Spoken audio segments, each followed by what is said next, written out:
Hello and welcome to Advisor Hangout, where we share thought leadership ideas with the financial planning community. Advisor Hangout is brought to you with the support of Nucleus, the leading investment platform for financial planners. You can find out more about them at nucleusfinancial.com. I'm Abraham Okusanya, and my guest today is Colin Lawson, the managing partner here at Equilibrium Asset Management. Hi, Colin. Hi, good afternoon. Welcome to Advisor Hangout. Colin, can you start by telling us a bit about yourself and how you came into financial services?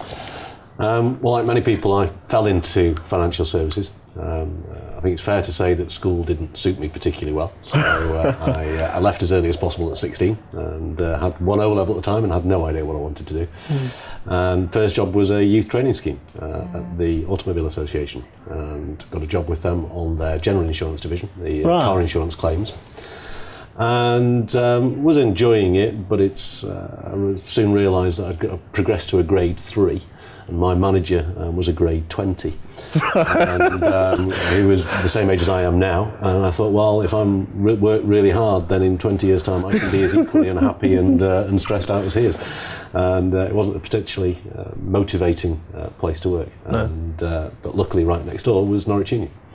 And so out of my window I could see the broker consultants driving in and out of the office, and seemed to drive nice cars and spend a lot of time wining and dining their IFAs. And I thought, now that looks more appealing.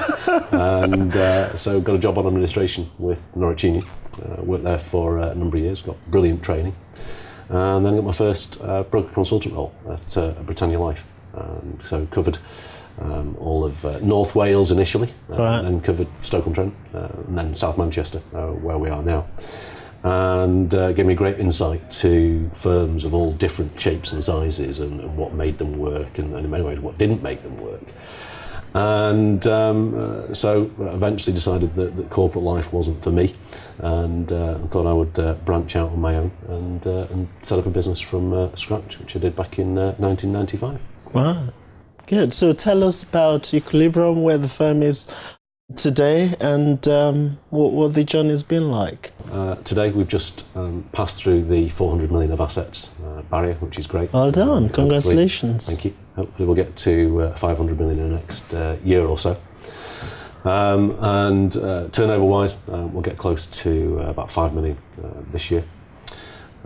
There's give or take, I keep needing to add it up, but I think we're getting close to 50 staff now, which is fantastic. And it's an unusual structure, the way that we do things, in that we've got 4.5 advisors.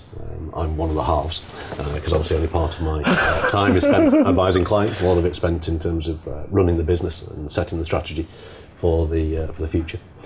The 4 advisors now are supported by a team of 25, give or take, client managers, which is our word for paraplanners.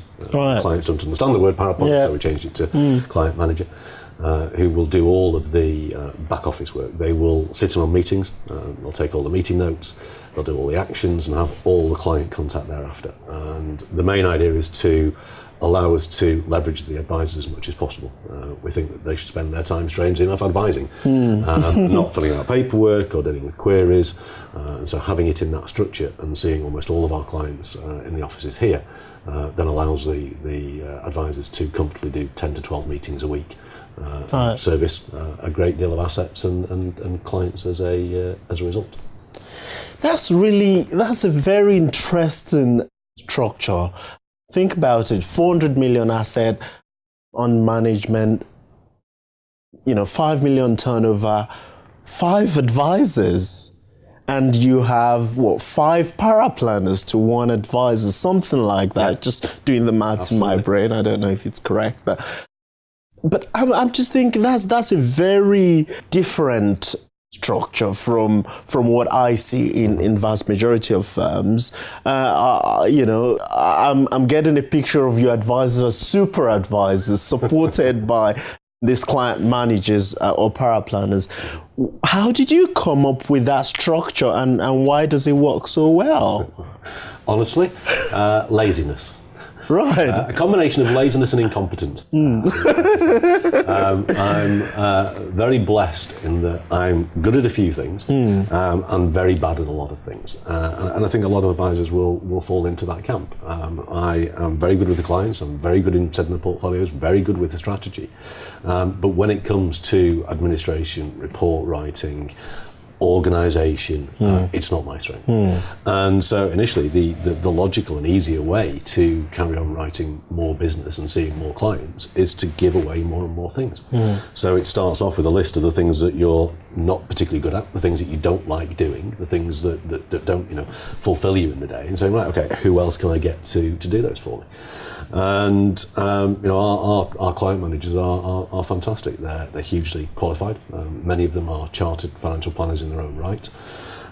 They're brilliant with the people skills. They're quite capable of managing the client relationships outside of the meeting. The difference that the advisors bring to play, and I love them. I'm sure they'll love the phrase super advisor, so I shall go and tell them super advisors, is dealing with the sticky moments. It's still the traditional selling skills that you need to have, whether that's to sell a client on the equilibrium proposition in the first place, whether it's to sell the client on why they should be taking a course of action, or indeed why they shouldn't be taking a course of action. And then, of course, you need the crunch time skills. You need to be able to keep clients grounded when markets are too good and when things are too bad, deal with problems as they come up. It's negotiation skills, it's problem handling skills. That's really where the advisors come into their own. And so it was logical that let them specialise in doing that and give everything else away.